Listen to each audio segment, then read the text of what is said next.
Hey fellow toolnerds. If you're like me, you spent hours and hours and hours searching through everybody else's tool videos, looking to see what the perfect tool is, how does it fit into your bag or box or whatever you carry, and trying to figure out the most efficient way to carry tools that you can use in every day. I obviously search for stuff that's high quality. I look for stuff that can multitask. I specifically look for things that are as light as possible and can fit into the smallest bag possible. As I was putting together my tool bag, now I carry four different what I call sets of tools. I've got my tools that I use around the house for the emergency stuff that happens. Um, I've got a smaller tool bag for that, and then that tool bag goes into a much bigger tool bag when I have to go out and help my friends fix their things. Um, then I've got what I call the tools that obviously sit in your garage that handle the cars and motorcycles and stuff.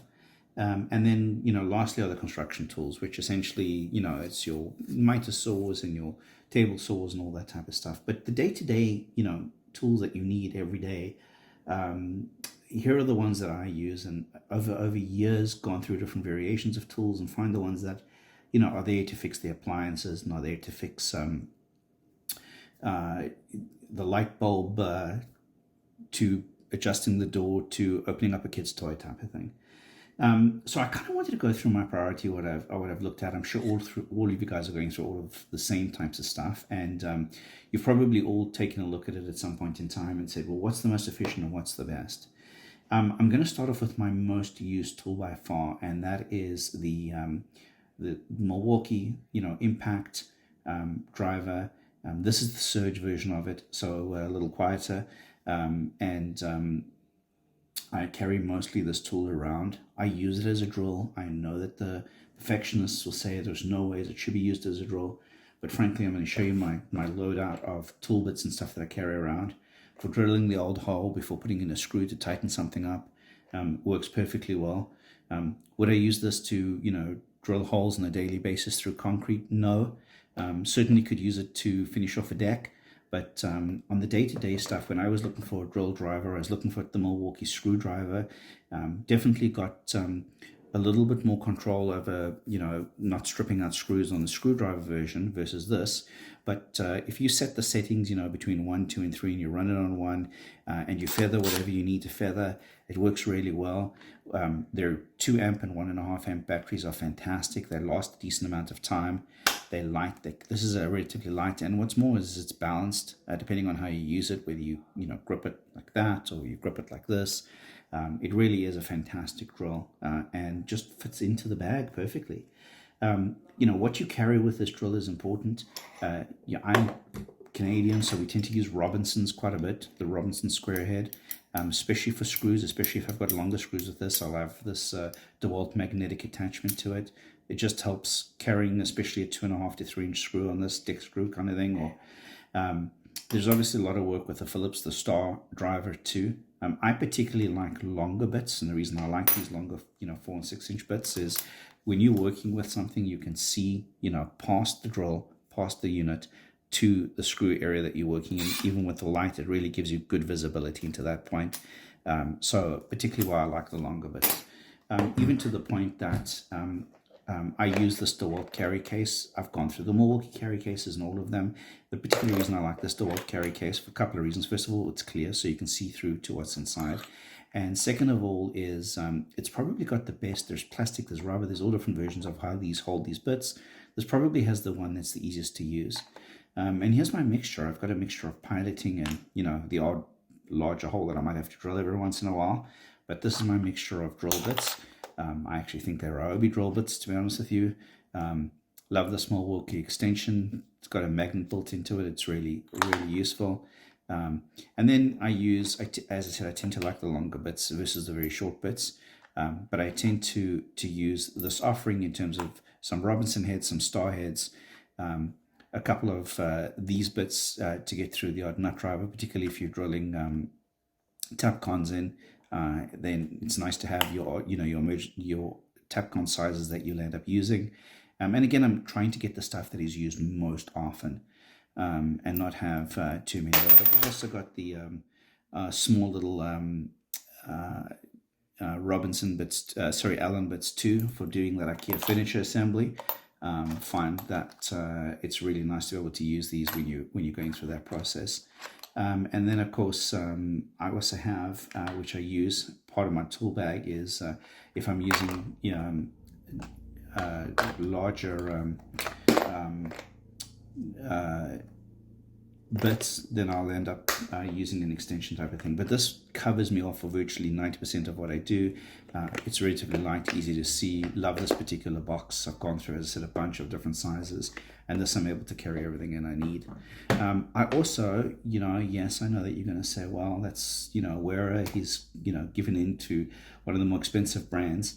But the truth be told is this is just a great little screwdriver because it's so easy to use, and because your bits are on board, and it's not that terrible back unit or the slide through units. I mean, I've used the Milwaukee, which has got very nice bits actually, but the Milwaukee screwdriver, and it's extremely heavy. This is nice and light.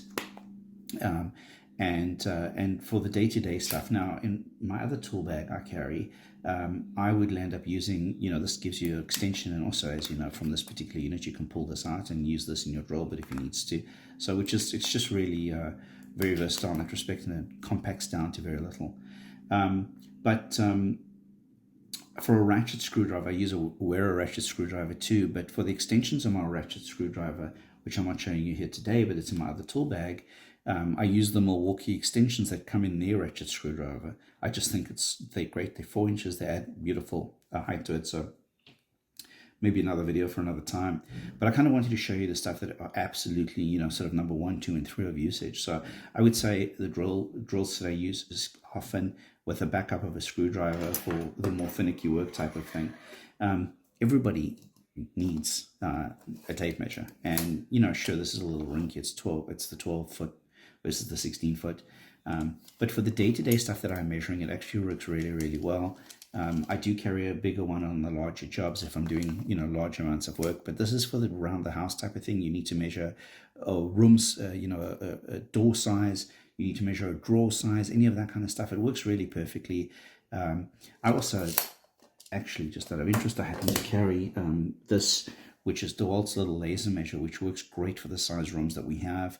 I don't remember exactly what this is. I think it's like a 20 or 30 foot, but perfectly for that type of stuff. What I really love, and I do more and more, is it's USB-C chargeable, so easy for me to charge in my car. This works fantastically well. It's actually surprisingly accurate, but if you need stuff longer than 12 foot, you can carry around something to this effect. And of course, with the tape measure goes marking utensil. And I know people complain about this, that you can pull this out and come out.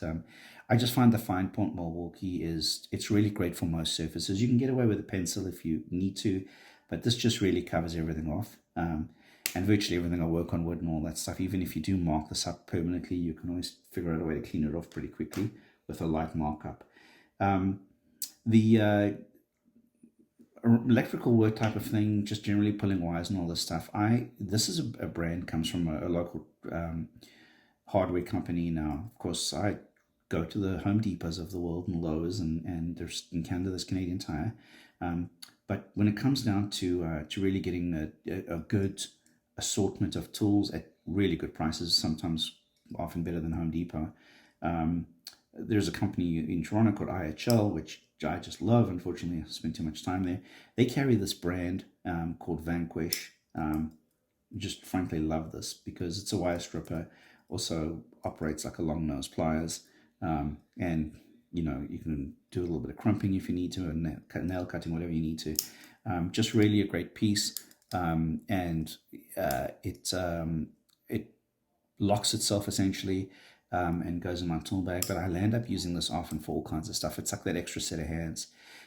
Surprisingly enough, they also make, their knockoff of the Nipix electrical shears that you get, and a third of the price. And these have not gone blunt yet. I've cut lots and lots of stuff with them. They're just absolutely amazing. Absolutely love them. They just work really, really well. And I use this to cut cardboard and plastic and all kinds of plastic over. They're just fantastic. You can get the Nipix, I just basically look and sort of listen to the closing to make sure it's got a decent, you can hear it coming together on closing, and you can see, you can actually see it's got a very, very slight bevel on the end, so easy enough to sharpen. And on this side, it's got a slight serration type of thing. So really, really great. I find I'll end up using, these potentially when turning.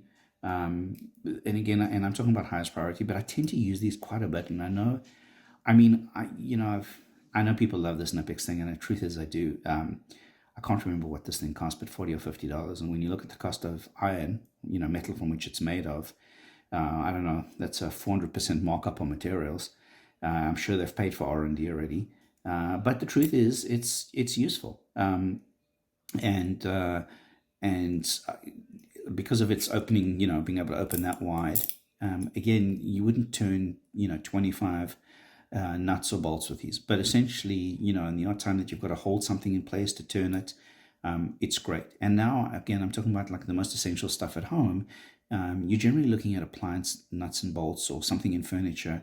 They're not crazy big. You're not looking at 19, 20 mil stuff. You're really looking at smaller stuff. And to that end, to replace the spanners or the ratchets, I love using this tool. It's just fantastic. It's their wearer, and it covers off metric and imperial, and it covers off, between 13 and 10 on the metric side. And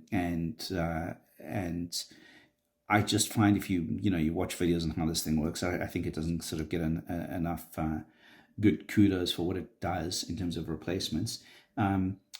Obviously not usable everywhere, but in terms of your traditional old adjustable wrench, can't stand them. I don't have one in my bag. You adjust it to kind of loosens a little bit, even when you get the really, really high quality stuff. Much prefer this type and this type. Again, this is the stuff I use more urgently. If you look at my bigger bag, I've got bigger versions. But this is the stuff that I would say I use. This is the small version of this. This comes in a bunch of different sizes. But this is the stuff that's used most regularly on a day-to-day basis type of thing. I've actually left the 2 dailies to last, but they really should have been the first. But I've left them to last because they're not your traditional tools, as it were, but they often used on the home job site type of thing. Sure, you can absolutely use your camera light. You can use a flashlight. I have a nice magnetic flashlight, but this is one I particularly like. It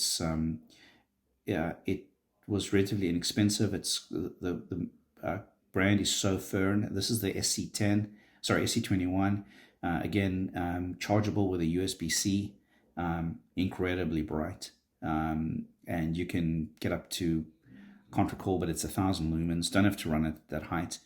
Generally run it, sort of at the 500 or 300 lumen range. But magnets on the back, very light. It's got a clip that you can put on your cap, slide it on your, ball cap if you need it. Always need lighting. I'm getting a little older now, so lighting and being able to see stuff is crazy important, but always need lighting. Fantastic to have. And then the multi-tool. Now, like a lot of folks will say, hey, a multi-tool doesn't belong in a toolbox, which is why I didn't bring it up first, because it really is not great at any one thing. It's just there in more of an emergency case. I love the Leatherman Free P2. I love it for so many reasons. The 3 things that I end up using on a daily basis is, and I'll kind of go back to this, but the 3 things that I end up using on a daily basis is the knife. A lot of folks don't like this because they like just a plain blade all the way through. This has absolutely wonderful uses if you use it properly. That is sufficient for a plain blade. It's so sharp that if you're cutting an apple, it's no problem. But cutting boxes, great. You've got your serrated edge to really go through the heavier kind of cardstock if you need to cut rope, cut any kind of twine, cut open, pull ties. Unbelievably great. Easy to use, one-handed if needs be. This really is one-handed if needs be. I'm kind of doing it with 2 hands. A really excellent, sure it's got a wire cut in here, but it's just an excellent long nose. It just does a really great job. Lines up pretty nicely, pretty solidly built. Sure, it's really, I'm not fluent on it, but it's really fantastic that it's one-handed. It's got some screwdrivers. You can use them in a pinch if needs be. Your flat and your Phillips, and there's some smaller stuff in here too that you could use just in case you've got to open up a beer. You never have enough of those. but and a little bit of a file and all that stuff. But generally, I find, I've been through a lot of different Leathermans. Definitely my favorite. Easy to carry. Some folks say, well, it's a bit heavier. It's nice to carry the Skeletal. Nonsense. I'm not a 5-year-old. I can easily carry a little bit of extra heavy weight.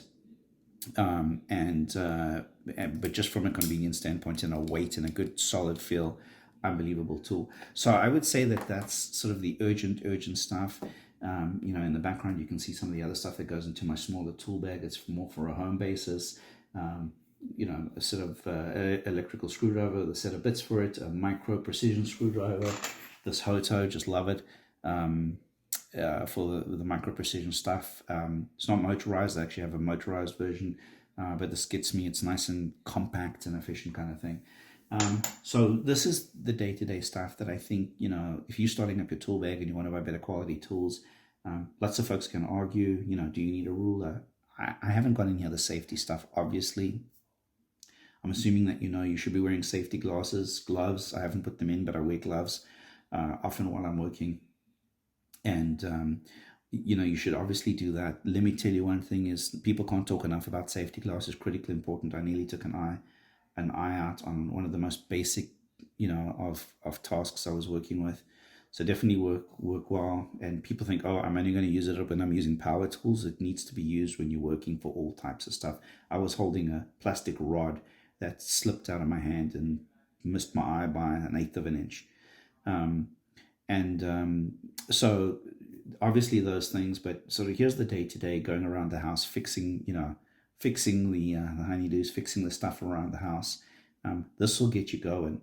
And over time you'll put in glues, you'll put in tapes. I've got a bunch of tapes, I use the wear a socket setup, which I just love. I've got my 45 in there and my stud finder, because very often you're just hanging in a level, you're just hanging that kind of stuff in some sandpaper.